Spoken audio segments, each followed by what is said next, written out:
Bismillahirrahmanirrahim. Assalamualaikum warahmatullahi wabarakatuh. Waalaikumsalam warahmatullahi wabarakatuh. Alhamdulillahilladzi hadana li hadza wa ma kunna linahtadiya laula an hadanallah. Mabadu. Bersyukur kita kehadirat Allah Subhanahu wa taala, pagi hari ini kita bisa bertemu kembali bersama-sama di Malioboro Business School BMT Beringharjo di Malioboro dalam keadaan sehat walafiat. Salawat serta salam semoga tetap terlimpahkan pada junjungan kita Nabi besar Muhammad SAW. Sehat ya Bapak Ibu sekalian. Alhamdulillah. Tentu pertama kita mengucapkan selamat menunaikan ibadah puasa 1445 Hijriah. Pada kesempatan kali ini mari kita awali pertemuan ini dengan bacaan basmalah bersama. Bismillahirrahmanirrahim. Pagi ini kita mendapatkan tamu yang istimewa yang akan banyak bercerita kepada kita tentang bagaimana pengalaman beliau untuk menjalankan sebuah usaha. Siapa sih yang nggak kenal dengan Ibu Pamela? Siapa sih yang nggak kenal dengan Swalayan Pamela? Ini taunya mungkin ini adalah pelanggan Pamela kali ya. Iya dong, tentunya. Pamela adalah salah satu swalayan milik umat kita sendiri yang kita harus berkomitmen untuk sama-sama membesarkannya. Assalamualaikum Ibu Pamela. Waalaikumsalam warahmatullahi wabarakatuh. Matur nuwun Ibu sudah hadir di Malioboro Business School pada hari ini. Teman-teman sekalian, Bapak Ibu sekalian, tentu kita ingin mendengarkan ya cerita dari Ibu Pamela. Kok Bu, saya jalan ke sana ada Pamela 1, jalan ke sana 2, dan sampai ke Gunung Kidul saya juga baca tuh ada Pamela di Gunung Kidul. Nah, kita akan mendengarkan cerita tentang bagaimana Ibu Pamela membangun usaha beliau yang mungkin tidak lagi waktu yang singkat, tetapi waktu yang sudah sangat panjang dan semakin lama semakin eksis. Monggo Ibu cerita dong kepada kita Bu, untuk menyemangati kita bagaimana usaha dibangun sejak awal. Tentu usaha ini tidak ujuk-ujuk besar tentunya. Ya, jelas. Nah, tentu oleh karena itu kita ingin mendengarkan cerita Ibu Pamela. Silakan Ibu. Ya. Assalamualaikum warahmatullahi wabarakatuh. Waalaikumsalam warahmatullahi wabarakatuh. Alhamdulillahirrahmanirrahim. Saya diundang oleh Malioboro Business School untuk ngobrol-ngobrol ya, sharing-sharing gitu. Nah, ini pertanyaannya bagaimana saya memulai bisnis gitu ya. Berawal dari keinginan saya waktu menjadi anak yatim, karena ayah saya itu wafat pada saat saya SMP kelas 2. Nah, terus banyak meninggalkan hutang ya. Jadi karena sakitnya itu belum ada asuransi, enggak ada yang bantu, pokoknya rumah sakit sendiri sampai berbulan-bulan. Nah, kan banyak hutang ya. Nah, jadi ibu saya itu ditinggal suaminya dalam kondisi banyak utang. Nah, dalam hal ini saya menerima zakat dari orang-orang lain, termasuk Pak D saya, yang paling banyak itu Pak D saya memberi zakat pada saya. Waktu saya menerima kan saya ya senang banget toh. Dikasih uang kok banyak, kok pas saya kekurangan. Iya. Senang. Tapi kan saya sekolah di SMP 2 Putri Muhammadiyah tahu menerima zakat itu siapa toh? Fakir miskin. Sedih saya. Wah, terus saya berdoa, ya Allah, mudah-mudahan besok kalau saya sudah besar, saya bisa bekerja, saya bisa membayar zakat yang banyak seperti Pak D saya gitu. Gitu, saya itu jadi bermula dari keinginan seperti itu. Nah, alhamdulillah Allah mengabulkan kan. Tapi jalannya juga panjang gitu ya. Nah, kemudian saya di SMP itu membantu ibu berjualan kelontong. Saya yang pulaan ke pasar Beringharjo, pulang dari sekolah naik sepeda ponik, sepeda jengki ponik itu ya, zaman dulu itu ya. Itu udah belakang kiri kanan penuh dengan dagangan dalam kondisi perut lapar, tapi di pasar kan juga ada warung soto gitu ya.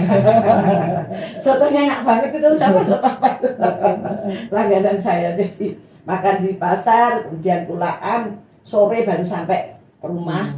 Nanti ibu yang jualan itu. Saya setiap hari seperti itu. Nah, sebelum punya usaha itu pun ibu saya juga cari pekerjaan. Karena kalau nggak cari pekerjaan nggak bisa makan. Harus ada tambahan gitu ya Bu? Harus untuk makan besok pagi itu harus cari hari ini gitu loh. Nah itu ibu saya kan bisa jahit, terus ambil daster yang sudah dipola itu ibu saya yang jahit. Nanti saya pulang sekolah juga kadang ngambil itu, nanti saya bawa ke sekolah, saya bawa kantorkan yang sudah jadi, ya pokoknya berat banget lah waktu itu. Sampai jualan gorengan juga pernah. Untuk menyambung hidup. Makan besok pagi itu nggak ada uang Bu. Jadi tiap hari itu hanya makannya itu hanya tahu tempe saja, kadang kerupuk, kadang garam, sampai saya divonis kekurangan gizi. Adik saya juga sakit-sakitan kekurangan gizi. Itu sampai separah itu. Jadi merasakan betul betapa miskin itu nggak enak. Nggak gitu enak, ya? bener nggak enak. Jadi kok ya sakit-sakitan. Ternyata hanya kekurangan gizi saja. Nah, itu jadi berawal dari itu saya menerima zakat, saya ingin membayar zakat yang banyak. Nah, kebetulan kami dipertemukan dengan calon suami dengan Bapak Sunardi Sahuri. Beliau itu guru ngaji, terus punya keinginan juga. Ini jadi cerita tentang Nggak apa-apa suami Bu. saya ya, nggak apa-apa ya. Pasti ada hubungannya. Ada hubungannya. Jadi suami saya itu guru ngaji yang tidak mau merepotkan umat. Nah, sehingga pada waktu masih muda itu kan sering ngantar jemput ustadz ya. Nah, itu suatu saat kecapean tidur di tengah jalan segala macam itu toh kok susah mentoh yo. Jadi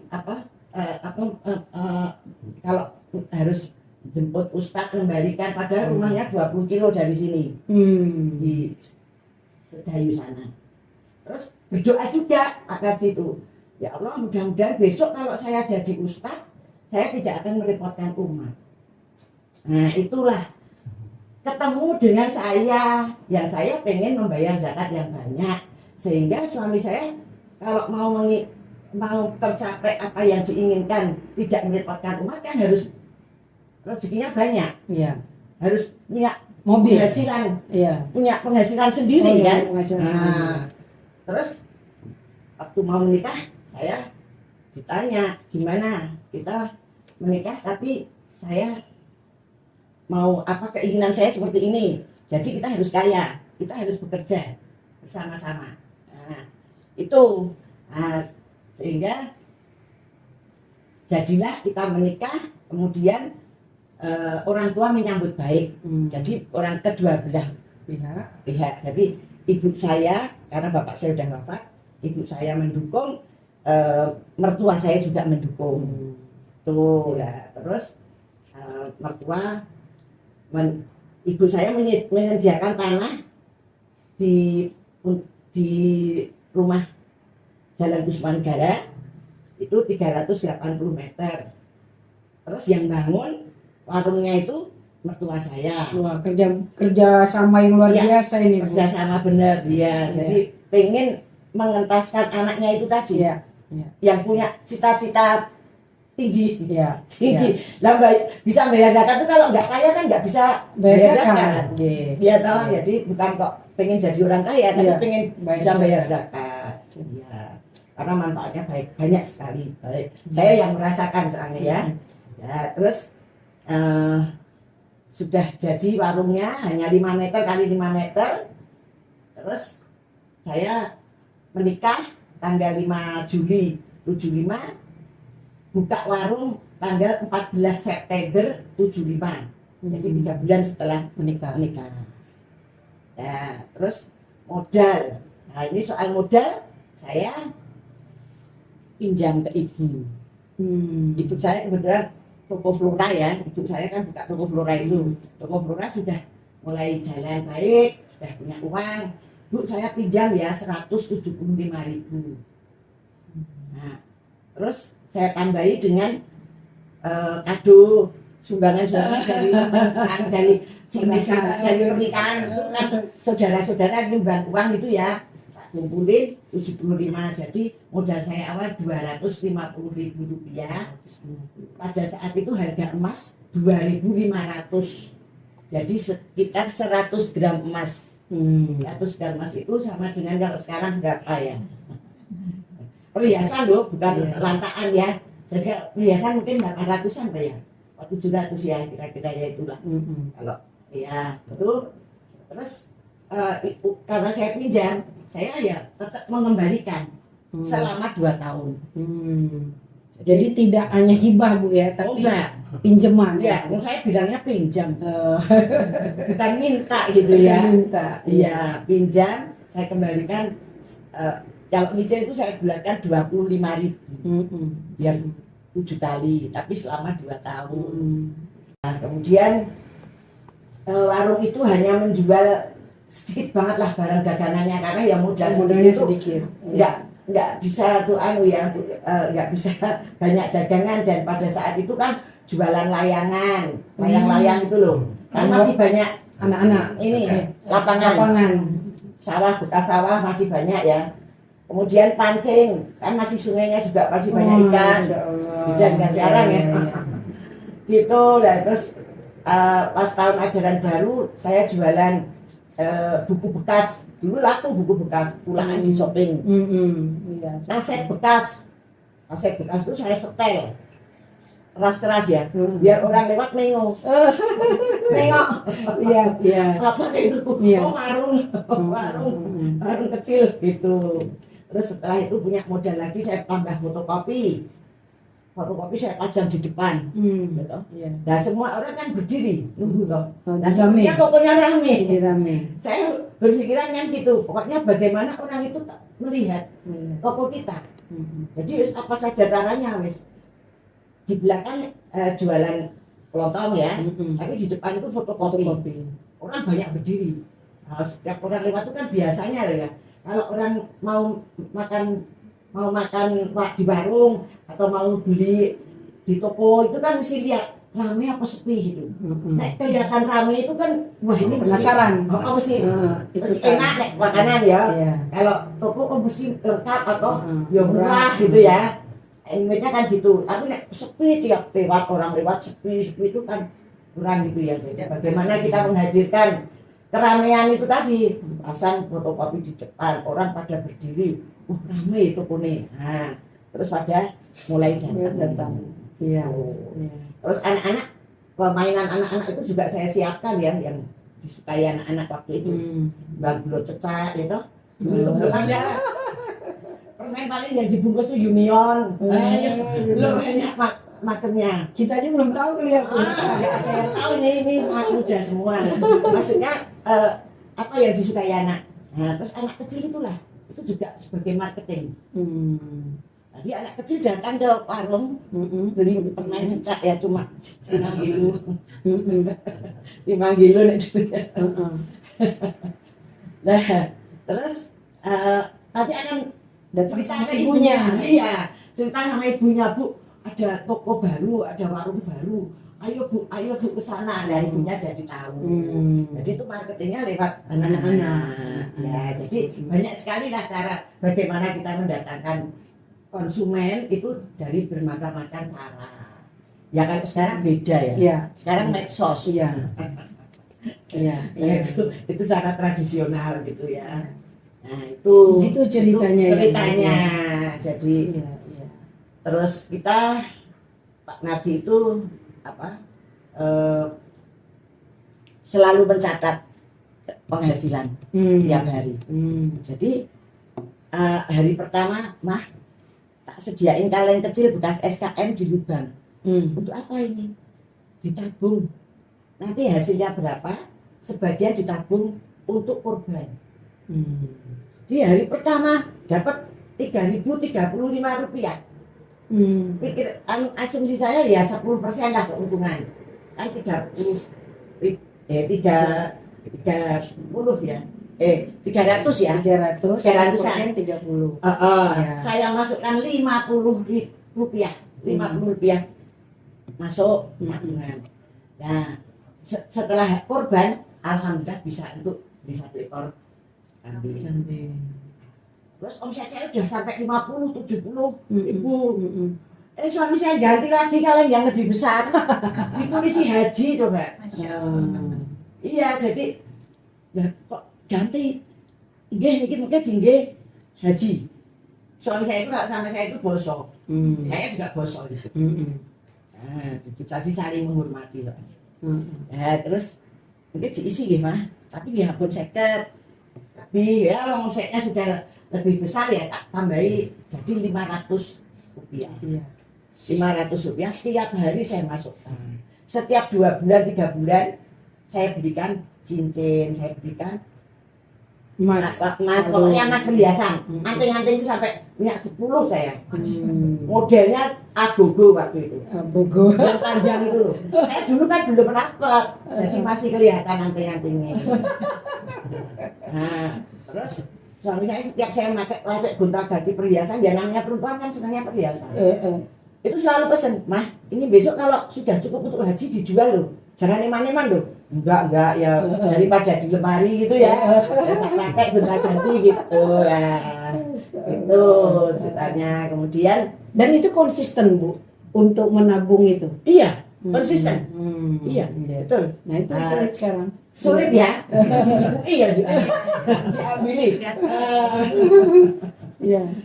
Jadi belum pakai bank itu saya. Jadi ya Iya. cuma nganu sendiri disimpan aja kan emas gitu aja.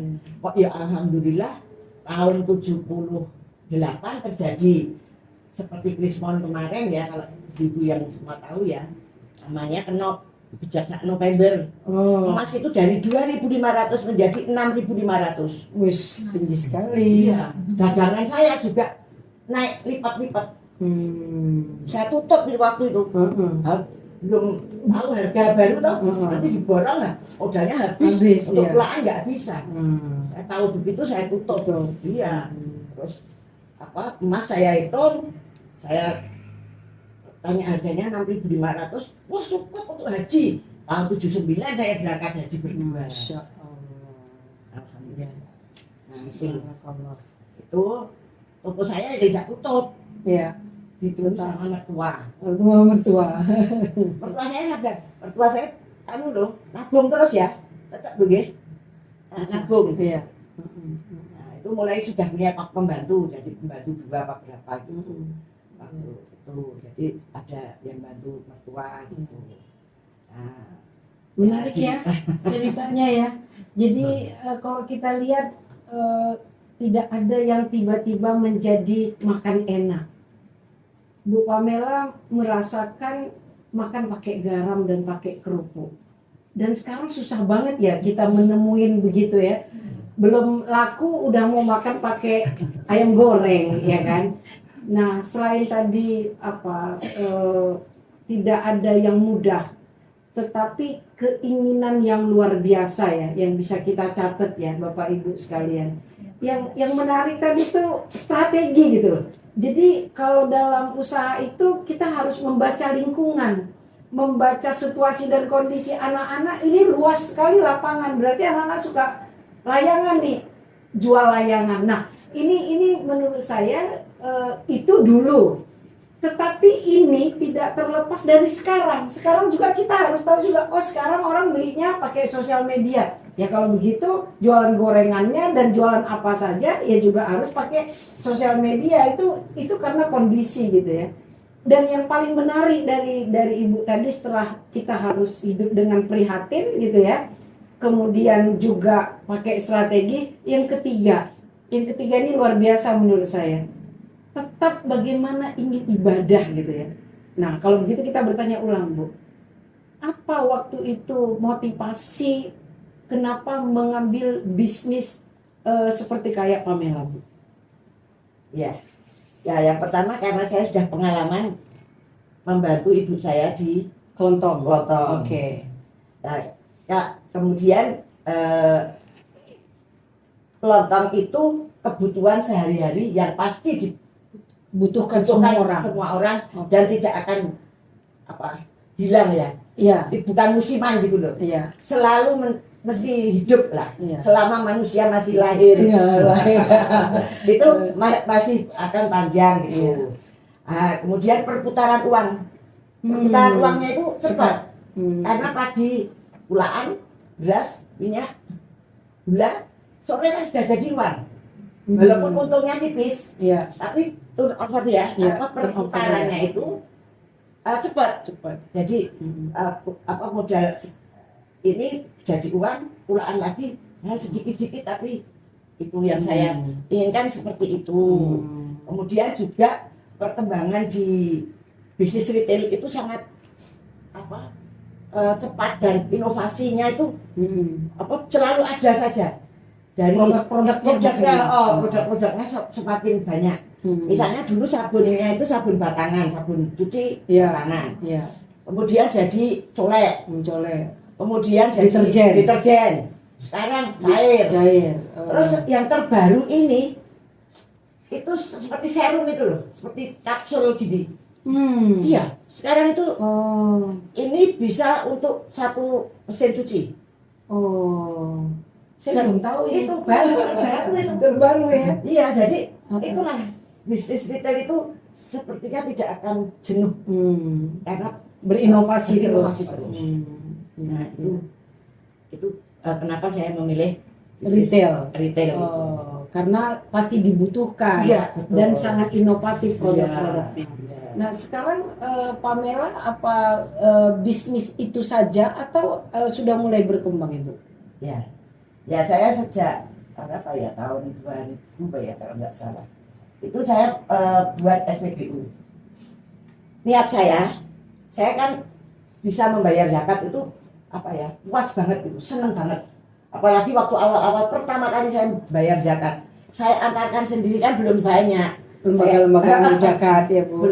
Belum ya, jadi saya antarkan sendiri ke tetangga yang rumahnya kurang mampu yang kurang mampu. Saya antarkan, dia menerima senangnya luar biasa, bahagianya luar biasa. Saya itu seneng banget gitu loh. Puasan ya betul. Itu berjalan 2-3 tahun aja. Setelah itu udah lewat orang-orang gitu ya. Ya itu puasan. Nah itu berkembang bisnisnya tadi ya, berkembang.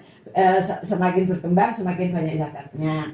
Terus ini tadi bicara apa sih? Malah saya bisnis yang dikembangkan oleh Pamela tadi ada bensin. Nah, karena saya menikmati berzakat itu, saya terus berpikir besok kalau saya sudah tua, saya nggak ngurusi Pamela. Ya, kita pikirannya itu aku nek ra nyetel Pamela di Pamela piye gitu ya. Nggak bayangke anak-anak gitu nggak bayangke. Cuma kok ribet banget ya, karena kalau yang namanya kelontong ini retail itu kan koyong ngomong bayi seperti enggak bayi, enggak bisa ditinggal gitu lah, harus terus karena pergerakan harga aja seperti telur itu pagi sore udah berubah beda gitu tuh ya. Jadi kan kita harus mengikuti terus toh. Nah besok kalau saya udah tua, saya itu bayangan saya itu gitu, apa saya masih mampu untuk saya bisa membayar zakat yang banyak, untuk beramal soleh. Terus kebetulan saya punya tanah di Rowanung. Terus saya bilang sama suami, nek umpamanya SPBU kan aku kudu nunggoni, saya tidak harus kerja gitu loh. Tapi kan ada keuntungan gitu loh. Jadi saya biar tetap buka lah SPBU gitu. Terus di samping itu juga saya buka salon di Pamela. Terus saya juga buka warung makan di mana? Di Gebang, Pamela. Tapi karena memang bukan passion saya, ya berapa bulan tutup. Ya kalau gagal ya sudah gitu ya. Terus pernah juga saya gagal juga itu makanan lele. Pecel lele Bu? Bukan, lele. Makanannya lele. Oh ini pelet. Karena saya melihat teman saya itu pengusaha makanan ayam laris banget, bagus gitu loh. Nah, lele mulai berjamuran banyak toh yang buka warung-warung lele di pinggir jalan itu kan berarti ini kan banyak kebutuhan lelenya. Lele toh. Iya. Mesti ini. Nah, saya buka warung buka toko Untuk makanan lele. Mm-mm. Tapi ya gagal. Gagal, Karena ya. ternyata beda dengan ayam gitu loh. Jadi ya udah kalau gagal ya udah tak tutup Iya, gitu. iya. Terus saya ganti toko besi. Sekarang toko besinya Toko masih besi masih. Ya. Oh, Jadi gitu. iya. Jadi ya gimana lagi ya. Ya. Jadi pengembangan Pamela di situ ya Bu ya. Ya, kemudian yang akhir ini kan setelah bapak wafat kan saya ditinggali usaha Ya. ini umroh dan haji plus. Oh, Ya. travel ya Bu ya. Travel. Travel haji dan umroh. Ya, jadi itu terus suami saya juga meninggalkan BPRS. BPRS. Ya, nah itu ya kita terus ikut bisnis di situ. Ya, jadi tambah usahanya. Tambah usaha. Ya. Jadi pengembangan Pamela itu tidak hanya di retail, tapi juga mengembangkan bisnis yang lain. Tapi core bisnisnya tetap di Pamela retail supermarket. Ya Bu ya. Oke. Nah Bu tadi kalau ini sudah mulai kecil terus dikembangkan sampai juga merambah ke beberapa bisnis yang lain. Apa sih Bu yang menjadi prinsip di dalam mengembangkan atau dalam mengelola? Jadi kan bisnis itu kan orang yang penting untung. Apakah begitu gitu? Apa prinsip-prinsip yang dipegang oleh ibu mungkin dengan berserta bapak dan mungkin sekarang udah generasi berikutnya di dalam mengelola bisnis ini? Ya, yang pertama adalah niat ikhlas kerja karena Allah. Jadi ibadah. Nah itu ibadah. Semua itu ada nilai ibadahnya. Wa ma khalaqtul jinna wal insan illa liya'budun. Ya. Aku ciptakan jin dan manusia untuk beribadah. Oh, Azariyat. Jadi nomor satu itu niat saya ikhlas ibadah kepada Allah. Nah sehingga di dalamnya itu akan saya jaga, jangan sampai ada barang-barang haram.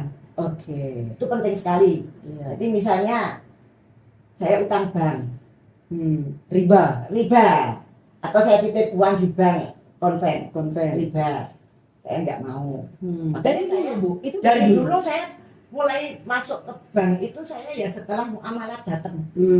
Kan yang pertama kali di Iya. Jogja itu bank muamalat ya. Iya. Itu Jadi terus tidak mau yang riba. Nggak gitu. mau. Oke, satu. ya Iya. itu saya tidak menggunakan uang bank, walaupun saya lebih baik pakai modal kepercayaan.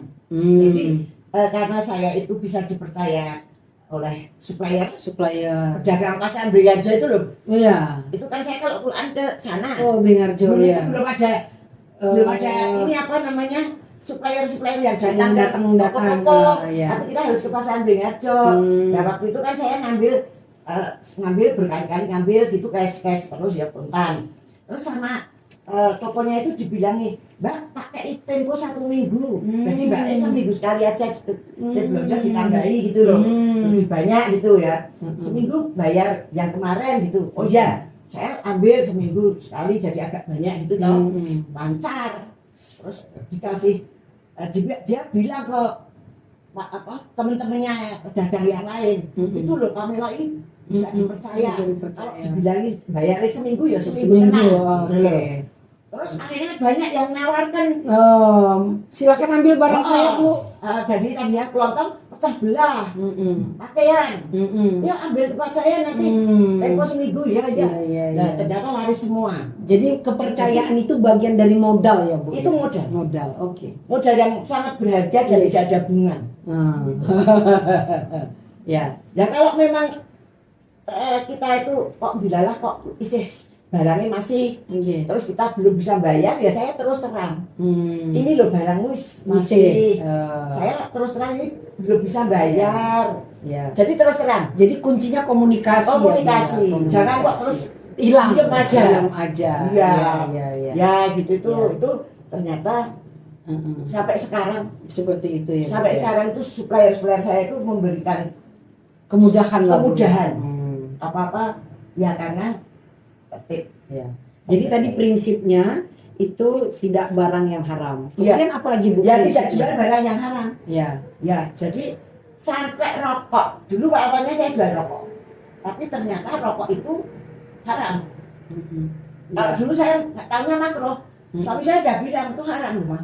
Oh makruh kok nek teng Indonesia. Saya makruh gitu lah. Itu ceritanya tersendiri ya Iya, soal rokok. iya. Itu Kenapa fatwa panggilan itu. tidak jual rokok itu ya. Iya. Itu ada cerita tersendiri. Tapi yang jelas rokok pun saya tidak jual. Apalagi apa ya minuman keras apa yang sudah jelas itu ya. Jadi tadi untuk ibadah tidak barang-barang yang haram, mungkin ada lagi Bu Ya, untuk tidak menggunakan. karyawan dan lain Nah sebagainya. karyawan harus muslim jelas Ya. dan harus kalau perempuan harus berjilbab, laki-laki bukan perokok misalnya. Itu prinsip harus Prinsip, dipegang ya. ya, Bu? betul. Ya. Selain itu apa Bu? Prinsip yang harus dipegang lagi Bu? Syariah intinya ya Bu. Ya pokoknya syariah. Jadi semuanya sesuai. Jadi misalnya saya ngadakan apa itu namanya jalan sehat. Iya. Itu kan umumnya itu hadiah itu diambilkan dari bayar ya kan biasanya bayar ya. Iya. Misalnya untuk bayar 50 dapat kaos, dapat doorpress banyak macam itu loh.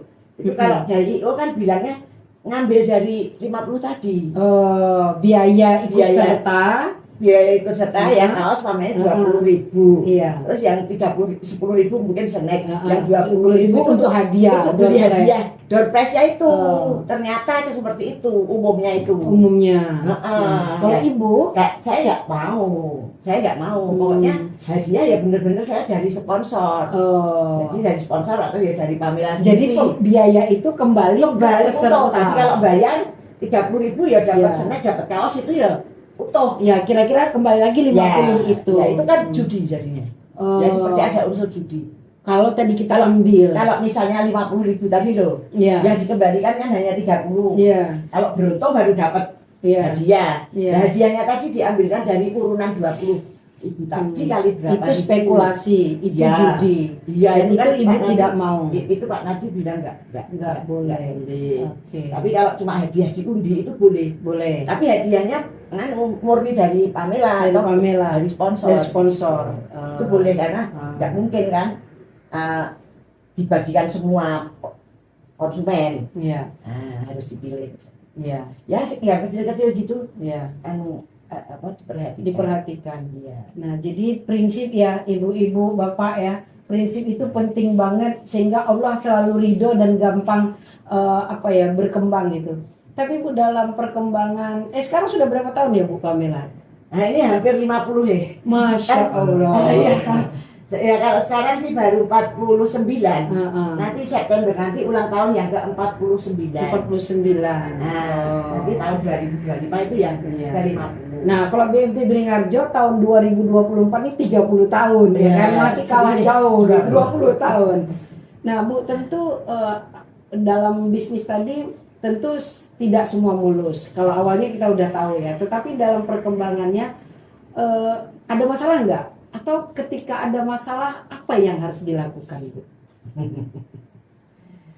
Ya masalah itu ada. Ya pernah ditinggalkan pegawai semua. Oke. Ya masih kan dulu saya itu pembantu gitu ya. Iya. Ngambil dari Wonosari yang baru kelas 3 SD. Oh. Iya yang masih saya nggak mikirkan pendidikan. Oh, iya. Pokoknya bisa nulis moco. Sampai saya pernah ngajari ya. Oh, Ngajari nulis. hitung-hitung gitu itu loh. Hmm. Itu ya jadinya dia juga berpikirnya juga masih terlalu banyak Iya. banget ya. Iya. Jadi begitu aja kecewa dengan kami, Mm-mm. itu ada 10 anak yang ikut saya kan masih tinggal jadi 1. Iya. Pergi semua pagi-pagi itu. Masya Allah, nggak bisa buka toko. Nggak bisa gitu. Iya, iya. Ya ya gitu itu. Ya itu terus ya tapi ya cepat teratasi. Teratasi. Pak Manaji ya, orang desa dipanggil ambil saudara-saudara sepupunya. Sementara pokoknya dibantu dulu, biar pokoknya dia buka. Ya itu merupakan aja. Ya kadang saya juga setoran saya karena hujan, terus pokoknya sepi. Saya juga bingung ini kok mau bayar utang, Hmm. padahal saya udah harus tepat waktu ya. Iya. Ya itu ya kadang ya jadi masalah. Iya. Tapi suami saya backup. Nah, alhamdulillah ya ibu-ibu ya. Iya. Jadi ya tak pinjami. Ya. Jadi pasti ada masalah, tapi kita Bisa diselesaikan. Bisa diselesaikan. Semua masalah itu bisa diselesaikan. Ya. Nah, untuk udah mau hampir memasuki 50 tahun Bu Pamela, tentu ya kalau kita dibilang puas tidak puas, yang penting kita bersyukur tentunya Bu ya. Jelas. Kalau puas tidak puas itu kan agar kita terus berkembang. Nah, ini kira-kira apa Bu yang pencapaian yang belum tercapai oleh Ibu selaku pemilik Pamela atau Pamela secara korporat? Kak, saya itu ya biasanya itu keinginan saya itu tidak terlalu tinggi banget gitu loh. Pokoknya yang kira-kira bisa saya capai itulah keinginan saya. Jadi apa dulu punya Pamela 1, kemudian buka Pamela 2, terus Pamela 3. Ya saya nggak bayangkan nggak sampai Pamela 9 gitu kan. Iya. Nah, tapi ya sekarang ini kan karena saya tidak tanah itu semuanya harus beli. Ya. Ya, jadi saya ya nggak sewa maksudnya. nggak sewa. Ya. Jadi semua milik sendiri. Jadi aset. Ya, jadi terus saya tetap nabung. Iya. Nah, terus beli tanah. Ya kalau beli tanah ya mikir, oh ini besok untuk Pamela bisa apa jalannya apa lingkungannya tempatnya strategis gitu ya Bu ya. Nah, jadi seperti itu. Jadi tetap punya keinginan berkembang gitu. Terus ya kalau bisa sih punya distributor sendiri. Ya, nah ini anak saya mulai apa namanya mencoba distributor kecil-kecilan. Tapi suatu saat nanti berharap ya nanti dari Pamela itu bisa ada menjadi distributor. Ya. Walaupun sekarang sudah mulai 100%. Pamela itu saya serahkan ke anak. Oh, ya. Udah kaderisasi loh. Sudah. Jadi sekarang nih ibu-ibu juga bapak anaknya mulai diajak aja ya. Nanti kalau misalnya kita udah tua, mereka udah langsung bisa gitu ya Bu ya. Jadi harus diajak aja. Jadi dari usia kecil-kecil itu dulu saya ajak ke warung, toko itu ya. Saya ngajari ngaji, ngajari sekolah apa PR itu ya di toko. Itu. Terus kalau libur sekolah kan lama ya. Juli apa itu kan lama. Saya suruh nih bantu di toko bayar. Saya kasih uang. Ya, biar senang Bu. Ya, biar senang. Betah. Tiap hari datang. Nah, itu dalam rangka melatih dia. Melatih dia supayanya tahu. Iya. Apa? Cari uang tidak mudah. Cari uang bagaimana? Bekerja dapat uang dan senang bisa jajan gitu ya Bu ya. Setelah lulus S1 saya suruh jadi paling bawah sendiri pokoknya. Dari bawah saya suruh nimbangin gitu misalnya. Ya pokoknya dari bawah, dari gudang ya toh, dari penataan di gudang, nanti apa di penataan di toko apa bertahap. Nah, baru nanti jadi asisten saya. Nah, setelah jadi asisten saya sekarang dia sudah bisa ada 3 yang mengelola. Anak saya 5, yang 2 itu dosen soalnya. Bukan jadi bakul. Tapi ya punya usaha punya usaha.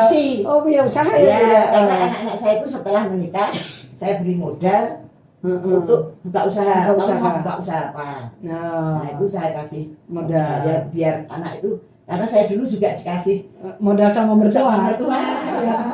Ya biar anak itu berdiri sendiri. Gitu. Nah, makanya dia punya sendiri usaha, tapi yang 3 ini juga punya usaha sendiri, tapi juga ikut di Pamela. Saya gaji. Gitu. Profesional. Iya. Jadi semua anak dilibatkan secara profesional biar bisnis ini tetap bisa berjalan ya Bu ya. Nah, jadi kalau orang saudara-saudara kita Cina itu juga mereka tidak akan memberikan bisnis itu ke orang lain, dia bisnis ke anak. Dan terutama yang saya perhatikan di kampung saya itu banyak sekali Cina. Kalau uang, dia banyak punya karyawan, tapi kalau soal uang di kasir itu dia nggak boleh orang lain. Jadi harus anaknya gitu. sehingga itu kan bentuk kepercayaan. Nah kadang banyak Bu, kita ini udah saya percaya sama kamu, nah lama-lama habis gitu. Ya bukan kita tidak boleh percaya sama orang, tapi percayanya nggak boleh 100%, apalagi pegang uang gitu ya. Nah itu menarik ya, jadi cerita dari Ibu Pamela ini. Mungkin dari Bapak Ibu perlu apa ya, sharing, bertanya kenapa dan lain sebagainya. Ini kita masih punya waktu. Tidak mudah untuk mengundang Ibu karena kemana-mana gitu ya, dan Ibu aktif di mana-mana. Yang saya salut dengan Ibu Pamela adalah menyeimbangkan antara dunia akhirat itu loh, antara kesehatan dan lain sebagainya itu bisa seimbang. Itu menurut saya sesuatu yang luar biasa. Yang paling penting tadi itu ingin zakatnya. Mungkin sebagian di sini kemarin ikut ya waktu ada acara RAT ya. Jadi saya juga baru tahu kalau ibu tuh yatim, kemudian penerima zakat justru modalnya dari zakat. Saya pikir hanya BMT Beringharjo modelnya dari zakat ya, ternyata Bu Pamela juga demikian. Tapi hari ini dengan tekad yang luar biasa justru menjadi pembayar zakat yang tidak sedikit, dan BMT Baitul Mal merasakan apa yang diberikan oleh beliau untuk kita membantu saudara-saudara kita di berbagai tempat. Ya, sekali lagi terima kasih Bu Pamela sudah berbagi di bulan Ramadan. Semoga kita diberi kekuatan dan kesehatan untuk menjalankan ibadah ini dengan sempurna. Terima kasih juga Bapak Ibu sudah hadir di Malioboro Business School. Mudah-mudahan ini sebuah inspirasi yang menyemangati kita, yang membuat kita tidak akan lelah dan tidak akan puas dengan apa yang kita miliki hari ini. Dan mari kita akhiri pertemuan ini dengan bacaan hamdalah bersama-sama. Alhamdulillahirrahmanirrahim. Dari saya banyak kurangnya saya mohon maaf. Billahi taufiq wal hidayah. Assalamualaikum warahmatullahi wabarakatuh. Waalaikumsalam.